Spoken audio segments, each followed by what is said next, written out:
പ്രഖ്യാപനങ്ങളും ഉറപ്പും പാഴ്വാക്കായി. പ്രതിസന്ധിയിൽ ഒപ്പം നിന്ന വയനാടിനെ കൈവിട്ട് രാഹുൽ ഗാന്ധി ചുരമിറങ്ങി.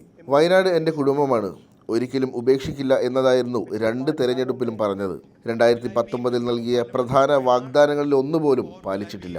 റായ്ബറേലിയിൽ മത്സരിക്കുന്നത് മറച്ചുവെച്ചാണ് ഇത്തവണ വയനാട്ടിൽ ജനവിധി തേടിയത്. രണ്ടാമതൊരു മണ്ഡലത്തിൽ മത്സരിക്കുന്നുണ്ടോ എന്ന ചോദ്യങ്ങളോടൊന്നും പ്രതികരിച്ചില്ല. കേരളത്തിലെ തെരഞ്ഞെടുപ്പിന് ശേഷമാണ് റായ്ബറേലിയിലെ സ്ഥാനാർത്ഥിത്വം പ്രഖ്യാപിച്ചത്. 2019 അമേഠിയിൽ തോറ്റ രാഹുൽ വയനാടിന്റെ MP ആയാണ് പാർലമെന്റിലെത്തിയത്. മാനനഷ്ടക്കേസിൽ MP സ്ഥാനം നഷ്ടമായപ്പോൾ രാഹുലിന് കേരളം പിന്തുണ നൽകി. BJPയുടെ രാഷ്ട്രീയ വേട്ടയ്ക്കെതിരെ പ്രതികരിച്ചു. ഔദ്യോഗിക വസതി നഷ്ടമായപ്പോൾ വോട്ടർമാർ വയനാട്ടിലേക്ക് ക്ഷണിച്ചു. മണ്ഡലത്തിനു വേണ്ടി പാർലമെന്റിൽ ശബ്ദിക്കാതിരുന്നപ്പോഴും അതിരുവിട്ട പ്രതിഷേധങ്ങളുണ്ടായില്ല.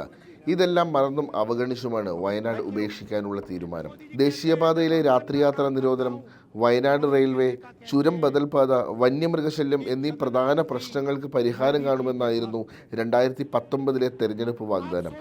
ഇത്തവണയും അത് ആവർത്തിച്ചു. ഒന്നിനു വേണ്ടിയും പാർലമെന്റിൽ ശബ്ദമുയർത്താതെ എല്ലാം വിഴുങ്ങി ഒടുവിൽ പടിയിറങ്ങി.